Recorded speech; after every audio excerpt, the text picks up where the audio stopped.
Ok, bonjour. Dans la dernière vidéo, je vous ai montré comment utiliser la table des T lorsque vous faites un test d'hypothèse unidirectionnelle avec un alpha de 0.05 et vous n'aviez pas le sigma, vous aviez donc à utiliser le S de l'échantillon, mais c'était un petit échantillon, définitivement en dessous de 100, définitivement en dessous de 30, on était à 25.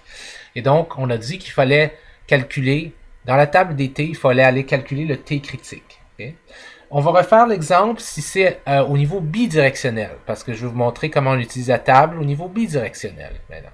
Donc, présupposons qu'on pense que chez les Canadiens, l'intelligence se distribue avec une moyenne de 100, mais l'écart type, on n'en a aucune idée. Okay? Quelqu'un fait une hypothèse que ça a augmenté. Donc, son hypothèse nulle est évidemment l'inverse, que ça a diminué ou même que c'est en plein égal.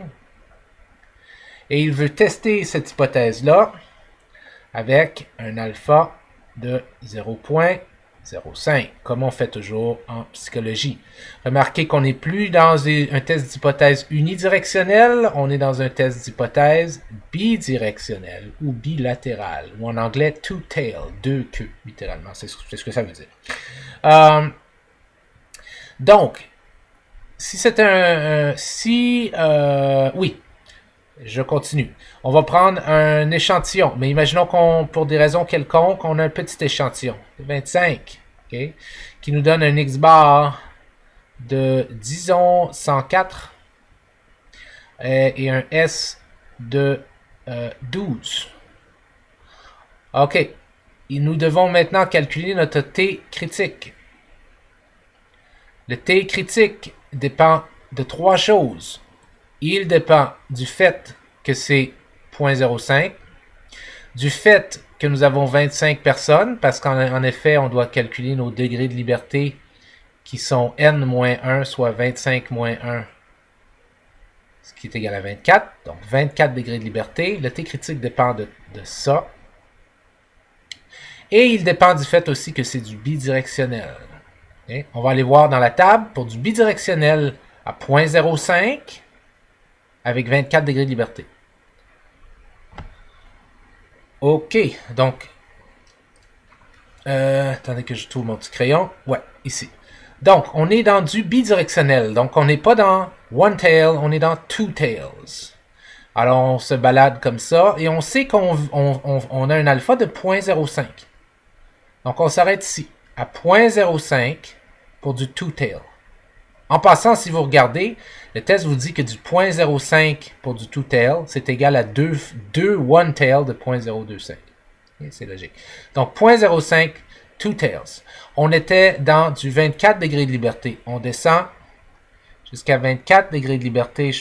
Je pense que j'y suis. Ouais, j'y suis ici. Le T critique est de 2.064. Donc, on a un T critique de 2.064.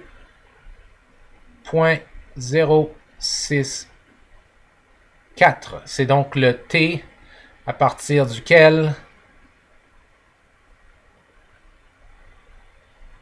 donc on a une zone ici à droite et une zone ici à gauche parce qu'on est dans du bidirectionnel.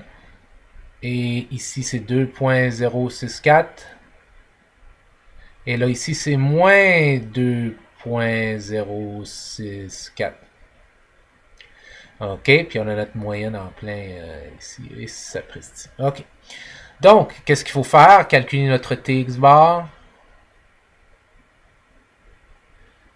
OK, et toujours la même chose, 104 moins 100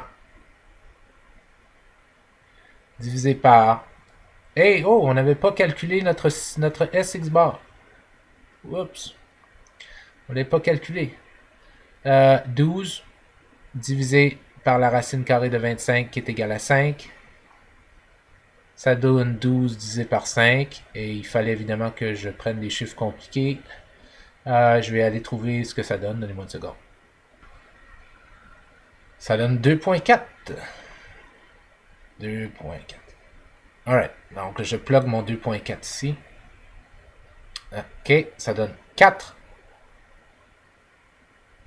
divisé par 2.4. Encore une fois, il fallait que je fasse ça compliqué. Je vous reviens avec la réponse.